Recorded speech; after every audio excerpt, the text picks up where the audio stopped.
To break down a common PR tactic that's used, and maybe Ryan is using, allegedly, my opinion only, to improve or attempt to improve his image. Welcome back to the channel. My name is Ashley Brianna Eve. I'm the founder of Elite Human Design Consulting, and I've worked for over 15 years in branding, marketing, and PR. And a place that really has my heart is SEO and narrative control through Google and legacy media. And Ryan Reynolds has really a chokehold on Google and his SEO right now through the use of his sports teams. And we're going to break this down. Now, these are my opinions only. I am not saying Ryan is doing this. I am saying, however, that this is a very common PR tactic that you will see done by big corporations, personal brands, public figures, politicians. Let's look at what reputation laundering is first. And this is a screenshot of Ryan Reynolds' Google search today. I just typed in his name. You're seeing everything about Rexom and the maximum effort involvement in the Gwyneth Paltrow astronomer ad. And I do think that was strategic, him taking that on. I personally thought it was a bad ad, a bad PR move for astronomer, but it has certainly served its role for Ryan Reynolds by pushing down anything to do with it ends with us.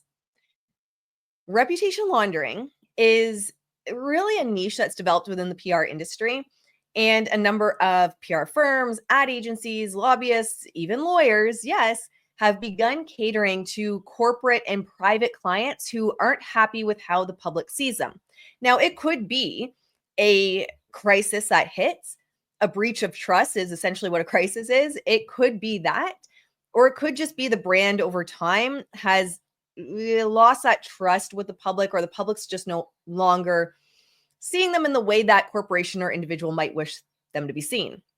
Now, with millions and billions of dollars at stake, individuals are often willing to pay a really good amount of money to change that. And I wouldn't be shocked, although again, I don't know for sure, I wouldn't be shocked if this is what Ryan has been implementing. And one of the major motivations, I would say, behind the asinine amount of sports teams he has now. We're also seeing reputation laundering with him and Blake. This is, it's sometimes it's called reputation correcting. I really like the word laundering. It feels like it's more fitting to what it is. But with Blake, you've seen them really pushing the family brand, rebranding themselves as the every woman, the every man, which is branding psychology and brand archetypes. And it was originally thought and originally pushed by many people that it was just for Blake's brand. However, I've said that I also believe that it's trying to fix issues with Ryan's brand as well. Ryan also leans into, with reputation laundering, what's kind of been tongue-in-cheek termed sports washing. So it's the practice of a company sponsoring or partnering or outright buying a sports team, placing their name on a stadium, especially the underdog team, in an attempt to raise the level of positive connections with their corporation or brand. And hey, I'm not into the types of sports that Ryan Reynolds has been buying into, not gonna lie, but a lot of people have told me, and from my research, that Rexom was truly an underdog story. And when I look back at Ryan's career and when he initially got involved with Rexom, I don't see anything hugely controversial or a PR crisis where he needed to purchase a team at that point in time to correct his public image. It also doesn't hurt. And it certainly doesn't hurt to have that underdog team in your back pocket in times of controversy. I have a couple other examples here for you because, again, it's not just Ryan, it's not just celebrities. From a corporate angle, there's this AIA, a Chinese insurance company that partners with the Tottenham soccer team in the United Kingdom. They have been accused of supporting anti-human rights and strong-arming political activities in Hong Kong. And then they got involved with this sports team. And then these watchdog groups started to catch on and say, okay, no. This isn't because you actually have an interest in the sports team. It's not because you actually care. This is all trying to gain favor in other countries to kind of sweep your political stances under the rug. So people were starting to become wise to what was going on, but they had still done it. Jeremy Clarkson, I actually love how he went about it, but that's also what my brand is built on. My brand is built on just calling it out, being authentic, saying what you're doing. And he sponsored a local soccer team to raise his reputation for his Amazon show, Clarkson's Farm. And again, he was very transparent around it. He made a joke of it. And he said it was quite literally to create a better reputation with the local community who did not take to his farm or many of his business practices. So he was upfront.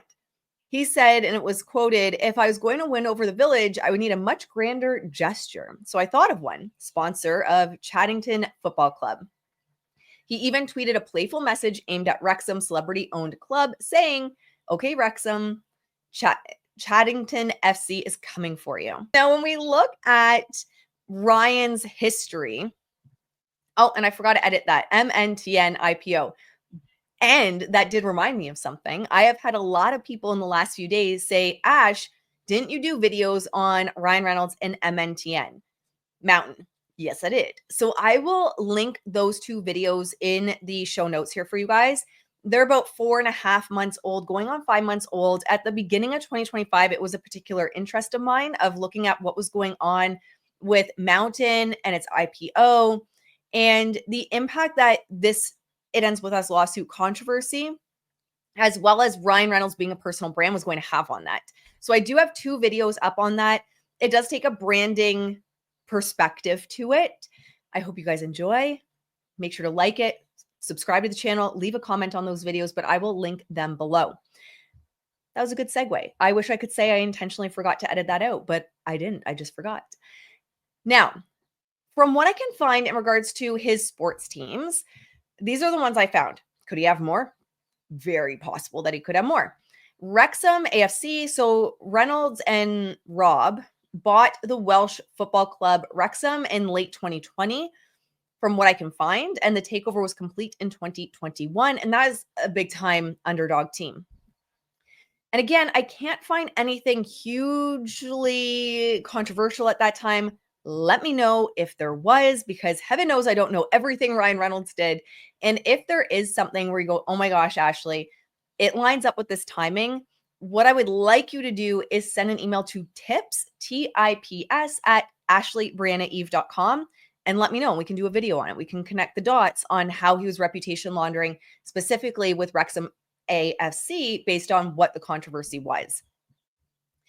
Number 2, Alpine F1 team. So in June 2023, he joined investors taking a roughly 24% stake in the Alpine Formula 1 team. Number 3, La Equita, a Colombian football club. I apologize if I pronounced it wrong. Words are hard today. He gained a stake in the Colombian club earlier this year. I believe it was 2025 from what I can find, as part of an investment group. Number 4, Bonds Flying Ruse, Sail GP in Australia, which is very interesting because I did a video on this earlier in 2025, not fully aware that Hugh Jackman would have issues coming out as well with his wife. I think his wife's writing a tell-all book, a cheating scandal. So I do believe the Bonds Flying Ruse is for both of them, for Ryan and for Hugh. As an aside, shout out to the Australians in the community here. I love Australia. Visited there, lived there for a year. My favorite place on earth. So in June 2025, it was officially announced that Reynolds and Hugh Jackman became co-owners of Australia's champion Sail GP team, which will race under the new brand Bonds Flying Ruse. I actually love that name. That name is so good. Let's give a couple points on each of these, and then we'll build out the psychology behind reputation laundering. And I'm also going to let you know, if you are a smaller brand or business, how you can apply it to your brand, because things happen. Might not even be a full-blown crisis, but I'll let you know how to work through it. The ultimate underdog story is Rexom. The community vibe, die-hard loyalty. The town lives and breathes Rexom, from what I'm told. Post-purchase, there was this promoted to the EFL League 2, then again to League 1. Seems backwards to me, but I don't know anything about the sport. There was a huge emotional redemption arc. And why it worked within his brand is Ryan Reynolds didn't just throw money at the team. They amplified the identity of Rexom And then he had the docu-series, Welcome to Rexom, and that turned the underdog story into literally an international heartstring puller. And it just continued to build that passion and that support for Rexom. And by association, Ryan Reynolds. The Bonds Flying Ruse, before Reynolds and Jackman, they were already, from what I can find, one of the top performing Sail GP teams, led by Olympic gold medalist Tom Slingsby. The community vibe, it's not like this scrappy underdog Wrexham story. And honestly, sailing is often seen as elite and inaccessible. But when we're looking at, okay, well, how does the Bonds Flying Rue really fit into this underdog story? It really doesn't, but it has a different tone. So what Reynolds and Jackman are doing is reframing it, making sailing fun, cheeky, and relatable. It's this kind of like patriotic play as well, injected with Aussie humor and Hollywood sparkle between the two of them. And we're going to read actually some clips from the official website talking about this. Tom Slingsby, driver, CEO, and co-owner of the Bonds Flying Ruse, added, "This is an incredible milestone for us and for our sport, having global icons Hugh Jackman and Ryan Reynolds come on board as co-owners of our team. They bring unmatched star power, a love of storytelling." So again, storytelling is going to elevate the brand in a different way, especially when you think of, and I'm not saying I agree with everything Ryan Reynolds has done. When you think of maximum effort and the brand Ryan's built, it's historically, I mean, we know that it's a bunch of bullshit now, but it was historically more of like down to earth, funny, the guy kind of next door, the jokester. So they talk about they bring a love for storytelling and a sharp sense of humor that fits. Well, there you go. Keep reading, Ashley. Humor that fits perfectly with our team. With Bonds joining as our title partner and the launch of the Bonds Flying Ruse, we're building something distinctly Australian, a team driven by spirit, resilience, and national pride. And so the spirit that they are attaching themselves to, Ryan and Hugh, is resilience, national pride. It is overall, even though it's an elite sport, it is good for his brand. SailGP.com. Oh, that's where I got this from. Andy Thompson, SailGP managing director, said, "Today marks a landmark moment, not just for the Australian SailGP team, but for the trajectory of SailGP globally. We're thrilled to officially welcome Hugh Jackman and Ryan Reynolds as co-owners of the newly branded Bonds Flying Ruse, bringing them as extraordinary combination of global reach, vision, commercial nous, and no doubt plenty of fun along the way too." The Bonds multi-year partnership makes the first time the Australian SailGPT team has had a title partner. As both official title partner and official underwear partner, Bonds brings more than a century of Aussie heritage and signature comfort to the Bonds Flying Ruse. And then there's a quote here from new owners Hugh Jackman and Ryan Reynolds. "We're incredibly excited to set sail together in this new adventure. Hugh brings a deep love for and pride in his home country, as well as being an avid fan of sailing. He will also be bringing his overly clingy emotional support human along for the ride." It's always got to be funny, right?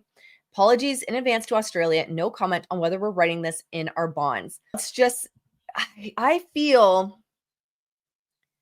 it's not just reputation laundering for Ryan Reynolds, but also for Hugh Jackman. Because again, what clicked later is, and what I did not realize at the time I originally spoke about this earlier this year, is we were going to see the Hughes cheating and divorce issues coming out. La Equida, I apologize if I'm saying that wrong, quiet, community-rooted club. So before Reynolds, there was not really major headline makers for this team, more of a community-built, working-class club at heart. So that aligns with kind of that underdog story. The community vibe was known for youth development and local connection, kind of the people's team. And why it fits: if Rexom is the underdog fairy tale and SailGPT is more of the accessibility play and bringing a fun new vibe to sailing, La Equida is the emerging market loyalty bet, a team that's overlooked but could blossom with the right spotlight. And it really does bring that community connection and youth development, which is always good for personal brand if you're connecting yourself with youth development. Youth development, kids, going to a children's hospital, very good for PR. Alpine F1, mid-tier Formula One team owned by Renault, rebranded as Alpine with flashes of greatness but inconsistent performance. So his involvement, June 2023, Reynolds, via his company Maximum Effort, joins a group investing $218 million for 24% of the team. alongside Rob McElhenney and other celebs via Otro Capital. Now, Formula One, again, is elite cinematic. It's the opposite of scrappy Rexom, right? And if we look here, there are positive headlines even this year in 2025 in regards to this. Ryan Reynolds is a force in the Formula One world. Ryan Reynolds inspired Alpine F1 video wows fans ahead of Australian GP masterpiece, March 2025. Now, we do see here, which is interesting, the Mirror US has a headline March 14th, 2025, saying Ryan Reynolds' F1 team have had wild 12 months, including firing driver and staff walkouts. So it seems like there was a little bit of controversy going on with his Alpine F1 team. There's also this meta media strategy, I think, that's at play here. So F1 blew up globally thanks to Drive to Survive on Netflix. The storytelling is already built in of having this type of team. And we know he has the docuseries with Rexom. We know he, quote unquote, loves storytelling with maximum effort and projects he takes on.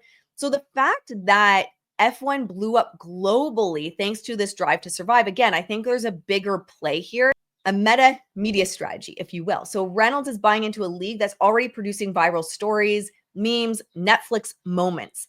There's no need to really manufacture the hype on a global scale here. He's plugging into a content flywheel.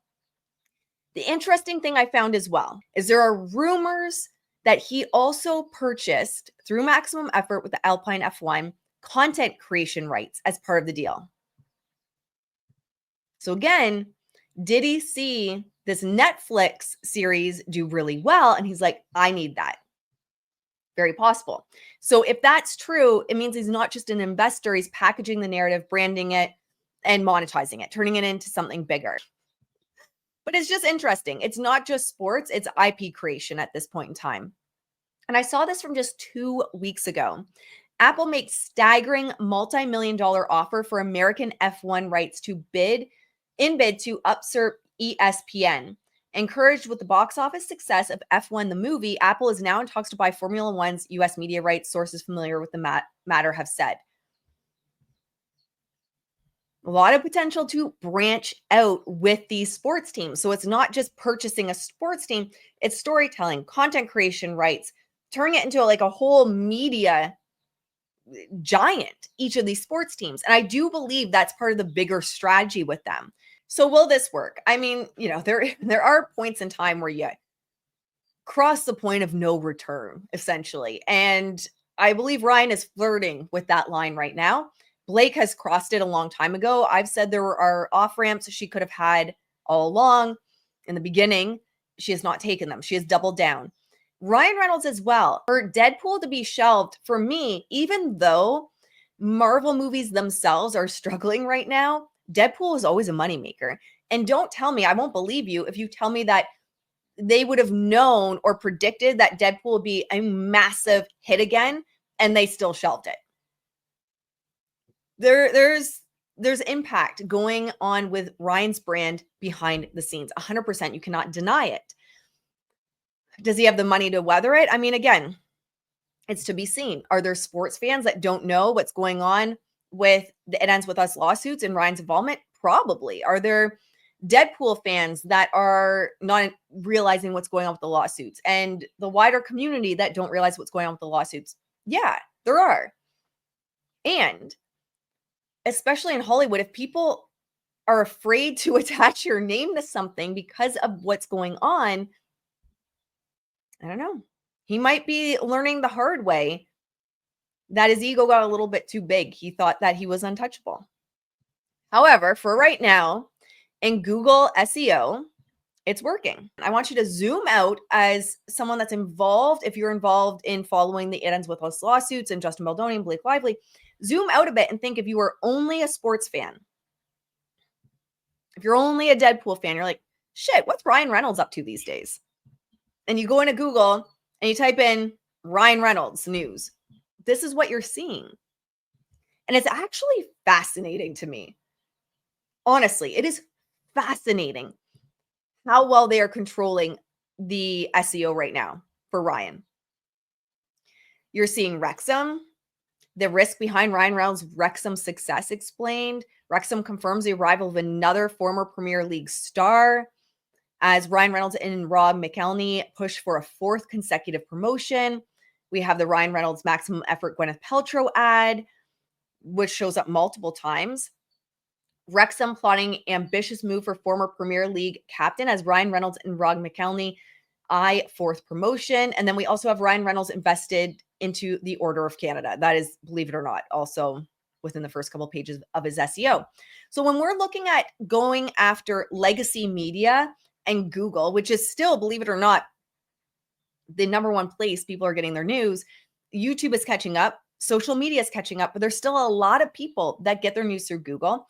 And I actually want to make a comment here because I get people saying, well, yeah, but you can toggle over and there's videos and you can see YouTube videos on Google.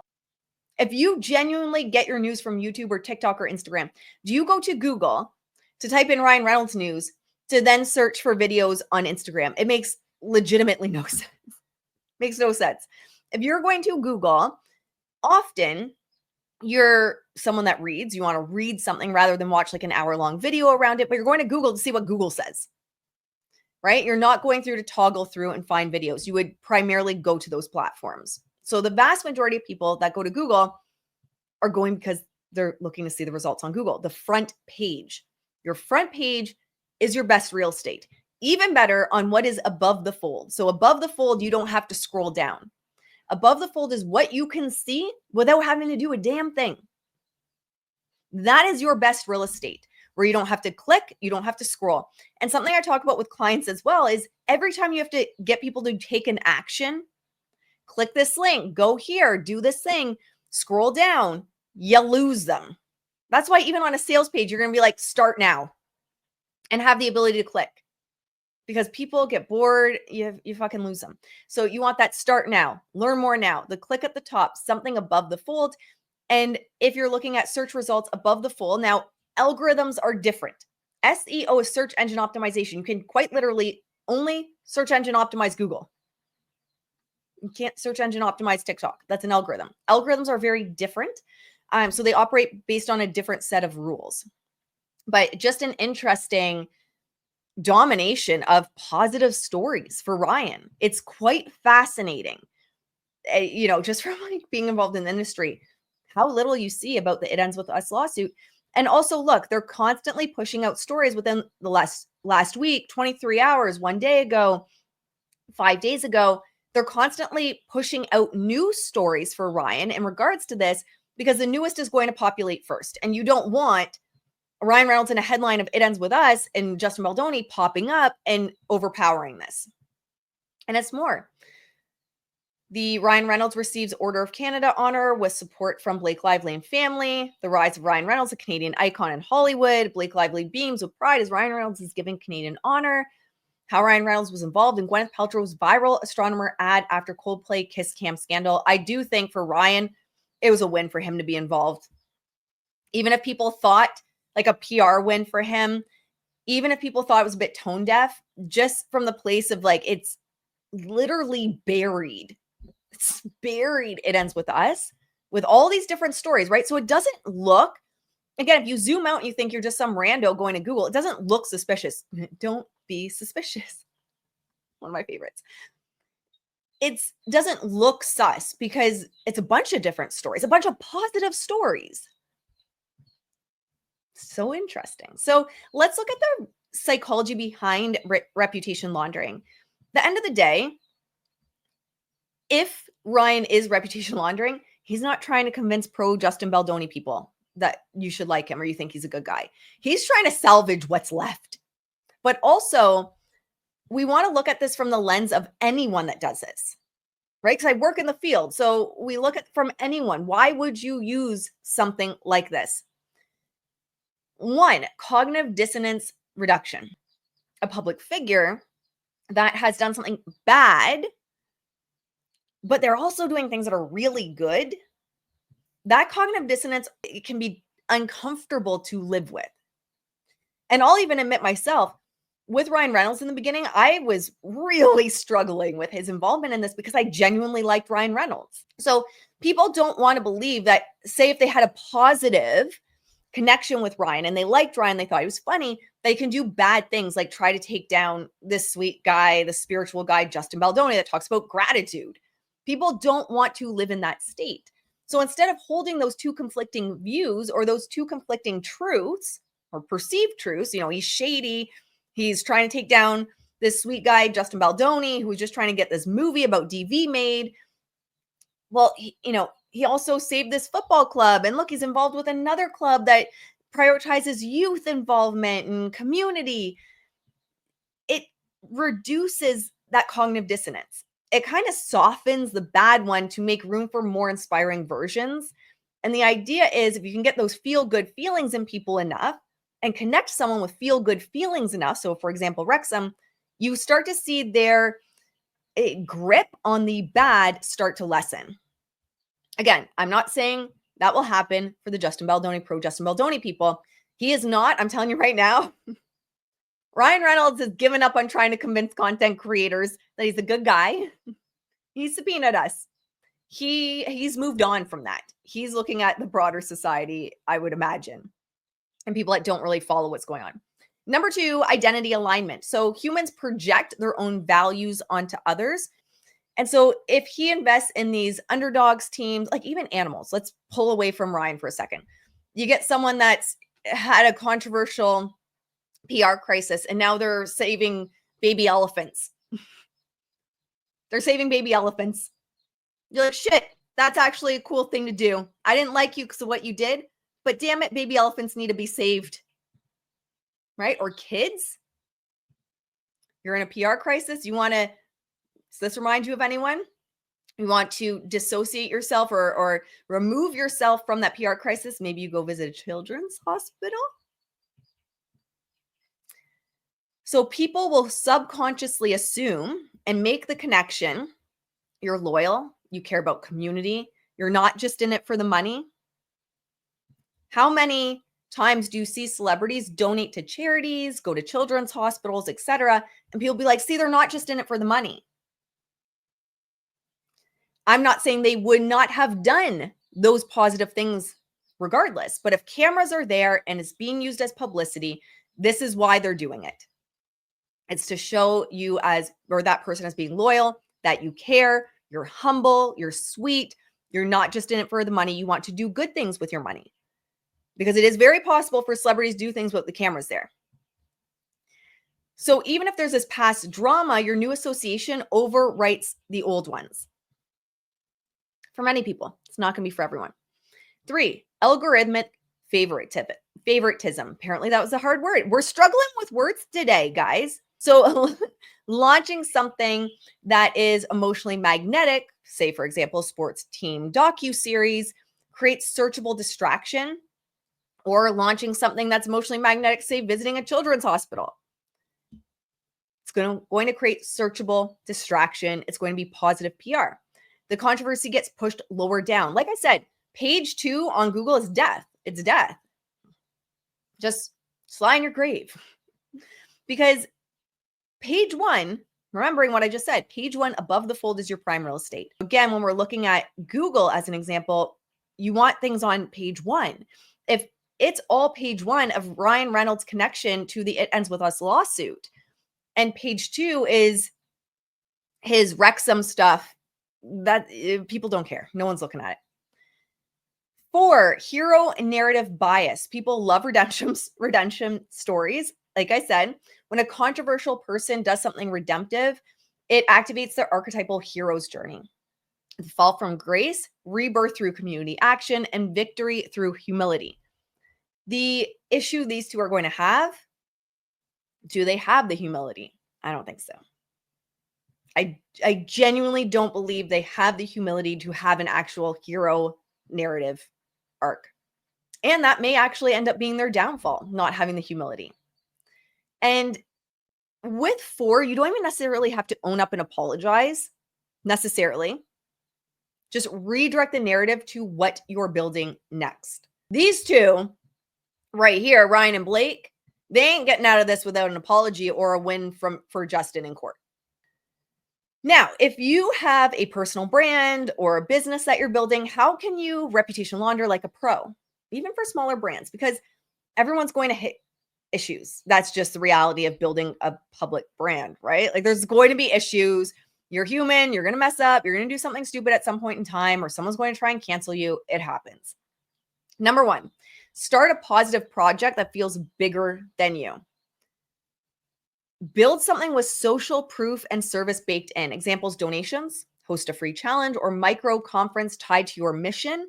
Again, something's bigger than you. Do a collab with someone that's respected in your space.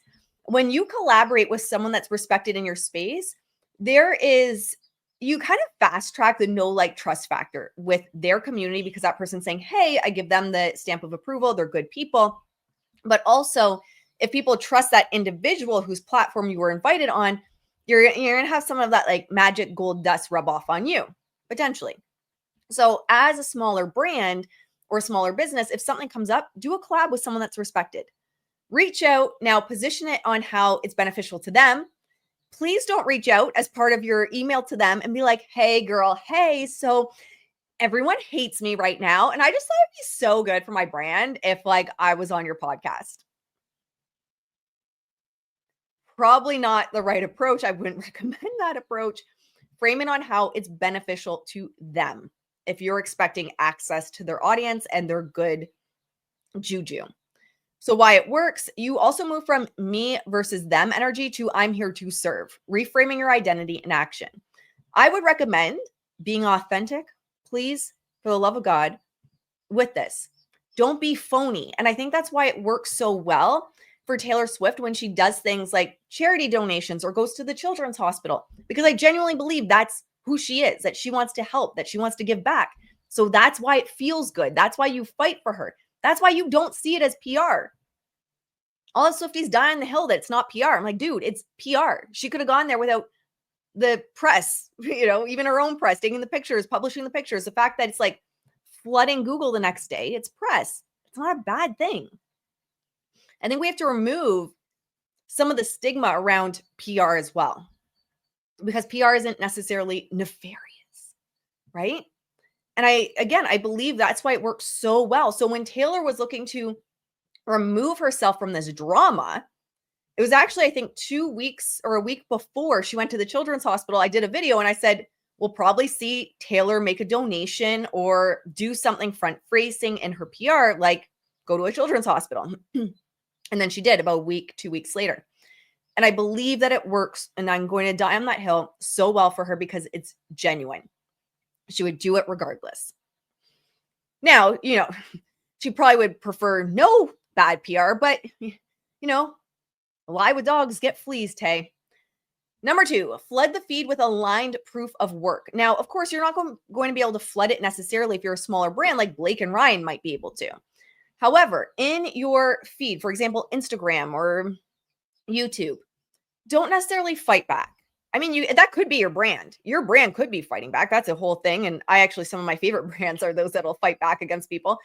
But another way you could do it is drop value, testimonials, case studies, behind the scenes of your creative process. Humanize yourself. Show who you are behind the brand. In my opinion, the best way to build a brand these days is to just show who you are, that you're human, that you mess up, and show you helping others, not just talking about helping, not just, put actual oomph behind what you say. And why it works, people start associating you with transformation instead of the drama. And in this situation as well, especially with smaller brands, if you have some rando trying to cancel you, shutting down is literally the worst thing you can do, because 1, it gives them what they want. But number 2, put it out there. Fight back in a way that brings value. Fight back in a way that shows who you actually are. Because you're always going to have people doing pushback. People are always going to have shit to say. You have to accept that if you're building a brand. So don't just back down. Number 3, spotlight your community. Do client spotlights, movement maker series, interview or showcase people you've helped. Make it about them, not about you. Why it works, you shift the narrative from, coach under fire, for example, or artist under fire, to look at this incredible ripple effect that my work has had. Number 4, own the shadow in your words. If the controversy is still hot, don't go silent. Be strategic. Release a heartfelt newsletter or video. I prefer video. especially in today's day and age. People can get a better sense of you. And I find sometimes people might think, maybe not for smaller brands, but that like a PR team wrote your newsletter. Speak your truth without defensiveness. Use storytelling. Here's what I learned, what I do differently, what I'm building now. And why it works is you control the tone and you humanize the situation. Silence kind of can look like guilt. It's like, oh, okay, they feel guilty about what happened. Like this person must have been right. Authenticity equals resilience. And number 5, launch something that has nothing to do with the drama. I got so much pushback over this. But I mean, guys, Taylor Swift did not just overnight buy her master's back. It didn't happen. This would have been in the works for a while. It was a smart, hear me, smart PR move, the way they dropped it and how they dropped it. It was so well done. I did a video how it was so well done. I had some issues with a couple things. I think a couple things could have been done better, but her clothes, I had said in the lead up to that a marketing campaign with her in everyday clothes, not in like Gucci and fancy shit, but just everyday clothes, jeans and a t-shirt, just looking like Taylor Swift, the girl next door, would have been the best move forward. And that is what she did. The marketing for the drop of her masters was so well done and really well timed. Now, you don't need to have masters that you're trying to drop to do the same thing. You can launch a new product, a new podcast, a new Instagram series, whatever, but launch something to change the context and regain control. And why it works, you show you're not reactive, you're still building, still focused, still leading. It communicates, I'm not defined by this, but it also solidifies yourself as a force to be reckoned with. And it kind of diverts attention as well, just like with the Masters. No one was talking about her connected to Blake Lively and everyone. It completely shifted between this and the Children's Hospital, completely shifted what you were finding on Google about Taylor Swift. And my final tip, Ryan uses beloved teams as shields. You can use beloved values, clients, and creations. And if you want a real rebrand strategy, you're not going to fix the past. You can't go backwards. Build something too inspiring to ignore. If you want help doing that, I do have ways to support you in building your brand. Some of the offers are available on my website at ashleybrandoneve.com, and others are custom built depending on what you're looking for. So you can email support@ashleybrandoneve.com to discuss your needs and see how we can come up with something that suits you. All right, my friends, I hope you enjoyed. Join the conversation in the comments. I want to hear your feedback on this. And also, I'm not saying within this video that Ryan Reynolds is going to be beloved because of what he's doing. I'm just showing the marketing, the PR behind all of this, and the reason behind the headlines that celebrities are making the moves they are. All right, my friends, I hope you enjoyed, and I'll see you in the next one. Bye, guys.